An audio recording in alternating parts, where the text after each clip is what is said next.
Cheers!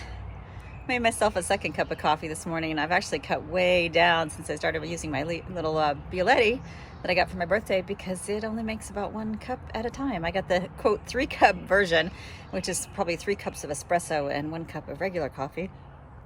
It is good coffee for sure.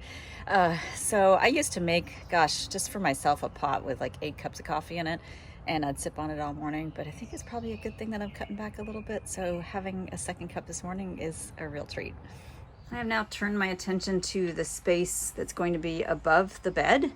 And we decided that we'd like some extra storage up here. I'm gonna make a space in here in the center that's about 30 inches wide. So it'll be a nice long shelf that we can just put books or whatever we want up there.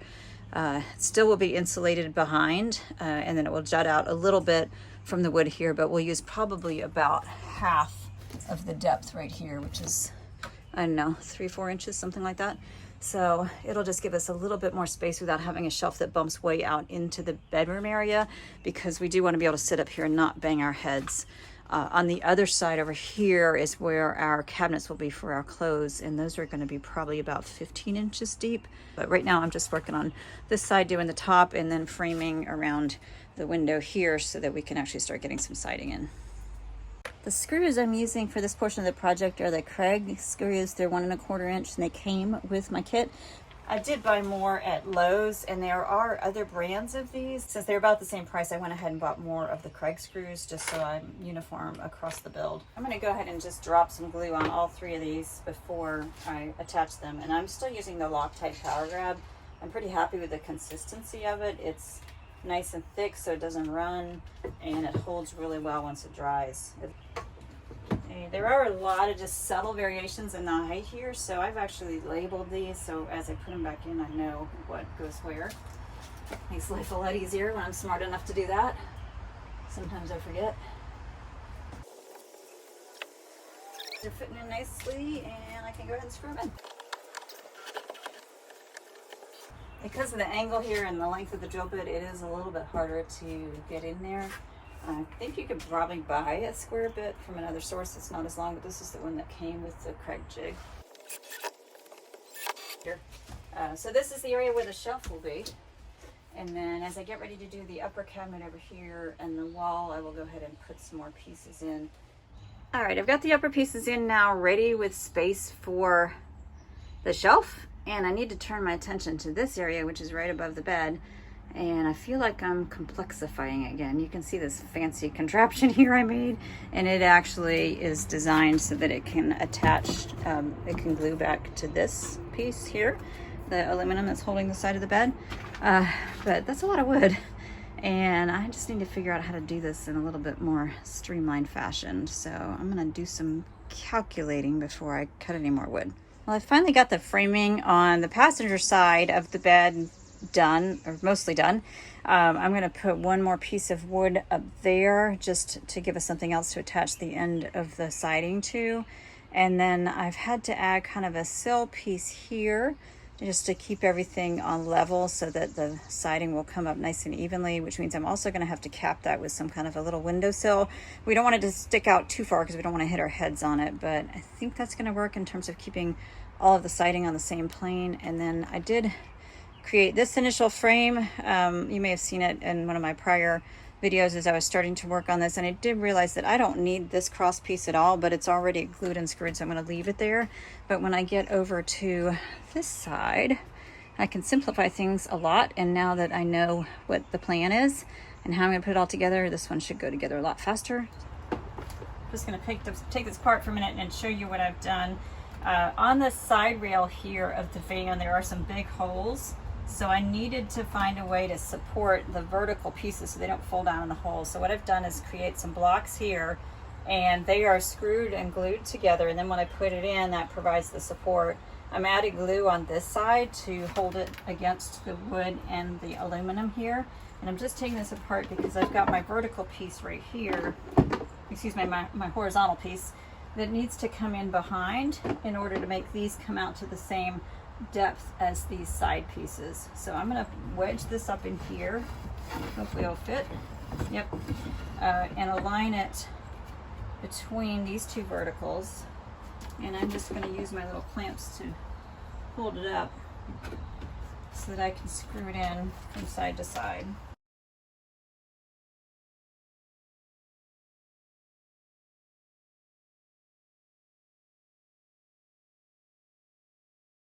Looks pretty good. I'll go ahead and clamp this one. I'm going to go ahead and use my number 6 Power Pro screws. They're 1 1/4 inch long, and these are a little bit thinner than the number 8s. And that way, because I'm not right near the end of the wood, I also don't want to split this wood.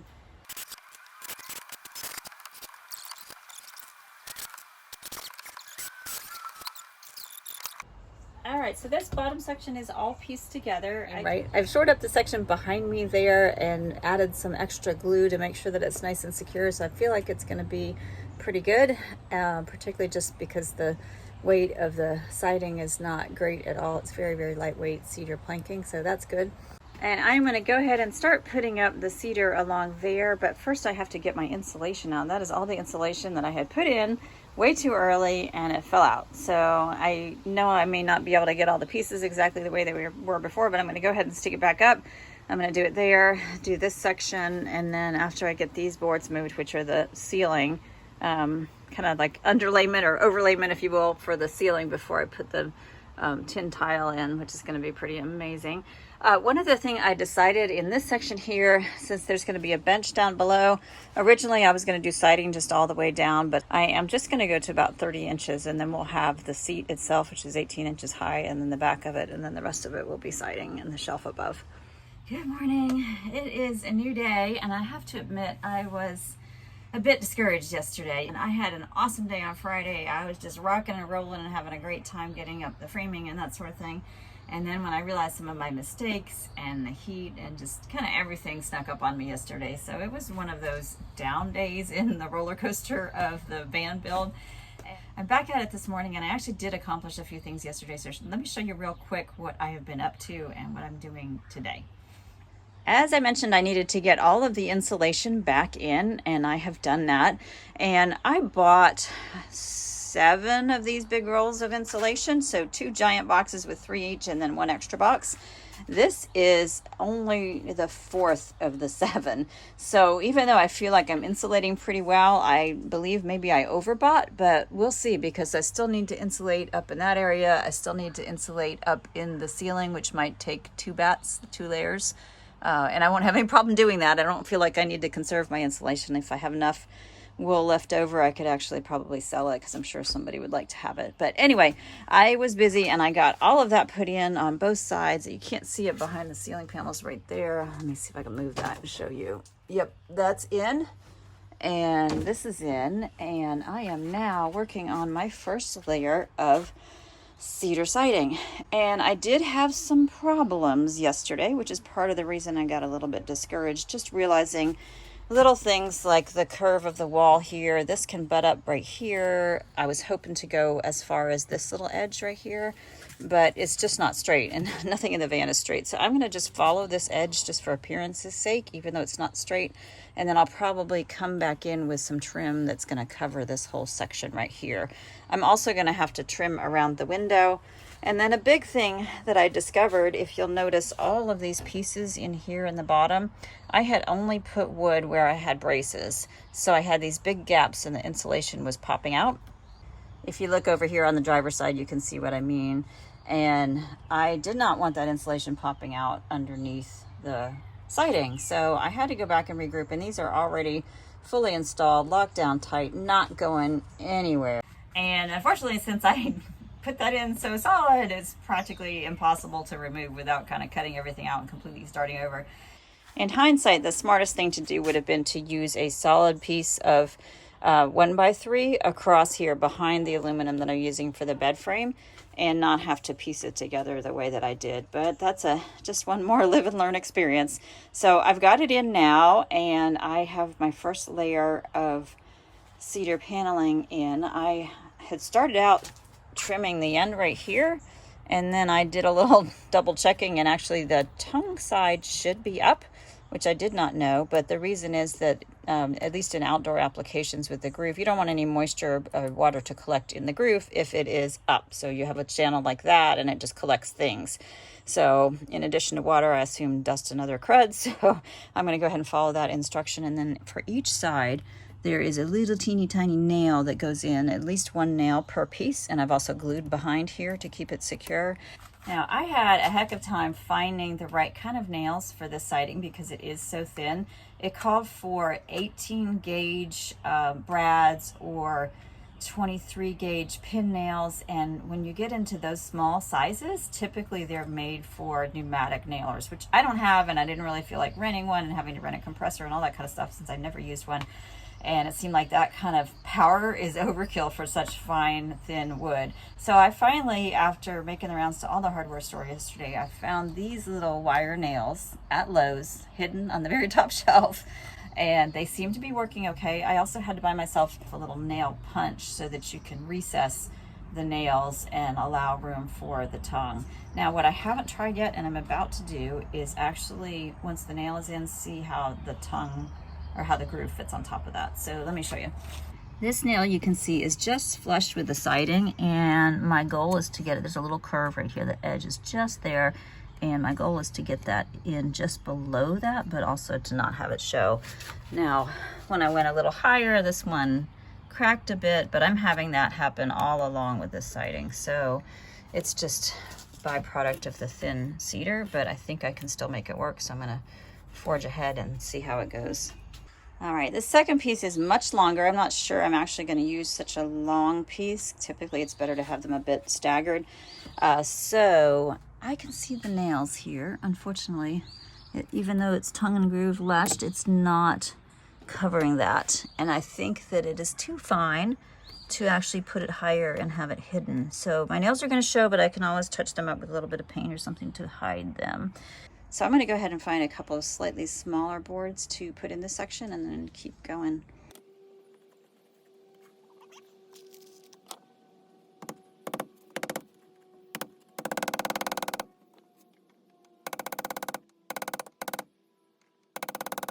Well, I am making pretty good progress. It does take a little bit longer than you might expect just because of all these cuts here. I need to cut along here. Need to carve this out, shorten it, make it fit up here. I haven't done that down there because I'm going to put a sill in that's going to cover this area, but at the top I do want a space, and then I'm also going to have a piece of siding that goes up here as well. Anyway, I'm going to continue working around the window and make it look beautiful. All right, so what do you think? I am pretty pleased with it. I'm very excited actually, and I just have this one spot right here to fill in. I'm going to wait and use scrap from the other sides. And then I'm probably actually going to hold off on doing this section. It's kind of inset a little bit.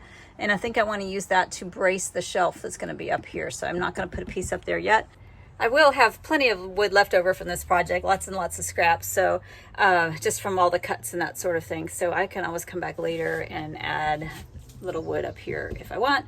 But I'm going to go ahead and take a lunch break, and when I get back I'm going to work on that section right there down to the seat level, so that should go pretty quickly. And then later I'm going to come back and do the area behind me. I'll need to move the ceiling wood that I hopefully will be putting up tomorrow and finish that side, and then when I'm done it'll be time to put it in bed. And I am so excited about that because it's actually going to make this place start looking like a home. I am ready to start on this wall area. And as I said earlier, I initially had planned I was going to go floor to ceiling with this, but I'm going to have a bench, and the bench is going to have a back for storage, which I would much rather actually just attach right to these furring strips. So I'm going to stop about 30 inches, which is right about here, just coincidentally halfway along. Very convenient. And so all I need to do is just some big pieces right here. And I thought when I first got all the siding, I was disappointed that I opened the box and it said, it looks like it's all 4-foot strips. I opened the box and it said that it's got assorted sizes, random sizes, from 12 inches up to 48 inches. And I was concerned because I was like, I don't want a bunch of little pieces. I'd rather have big pieces that I can cut. But doing the area around the bed window, it worked out great having smaller pieces, and I actually took some of the bigger pieces and cut them up many times. So I don't think I'm going to use a full 48 here, because if you see, that only leaves me a little small piece, and it's much better aesthetically and also structurally to have breaks along here. So I'm going to start with the smaller pieces, and then when I run out, I'm going to start cutting my 4-foot pieces. So it's funny how things sometimes turn out not the way you planned, but work out better, I hope. So I'm going to go ahead and start installing these.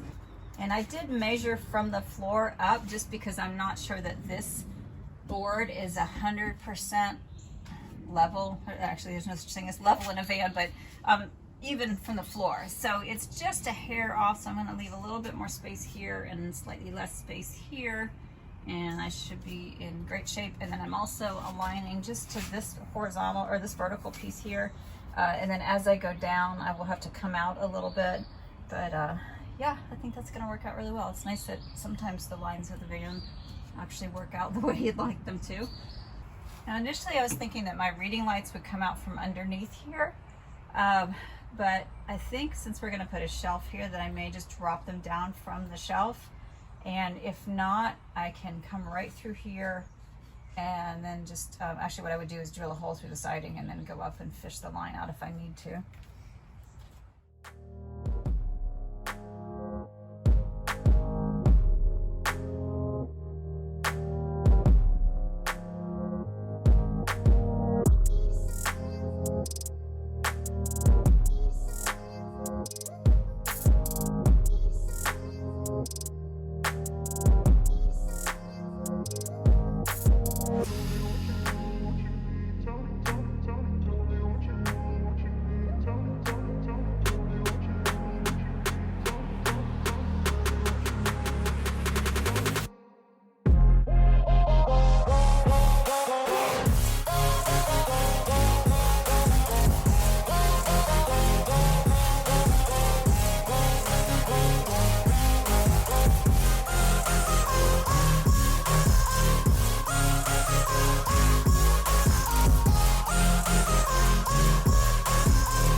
Hi, buddy. What do you think? Hi. Hi. You want to live here? Do you like my wall? Good boy. Everything is so Wow. Look at that.